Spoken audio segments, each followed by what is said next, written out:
Halo, assalamualaikum warahmatullahi wabarakatuh. Sahabat-sahabat, guru sekalian, sayang seribu sayang, beginilah keadaan guru P3K Kabupaten Aceh Besar yang sudah lulus baik tahap 1 dan tahap 2. Jadi pagi tanggal 28 September 2022 mendatangi kantor Bupati dan DPRK Aceh Besar.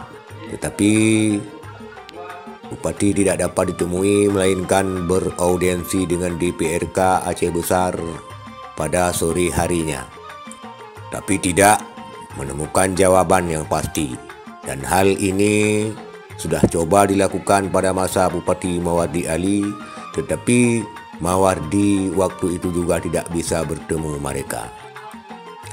Itulah saudara-saudara nasib P3K yang dianaktirikan, beda dengan PNS yang jauh-jauh hari sudah menerima SK.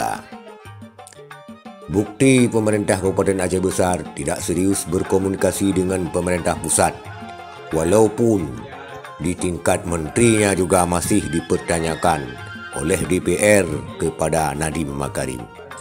Uka bagah-bagah lom ban kuuk manok bagah-bagah jak pilih.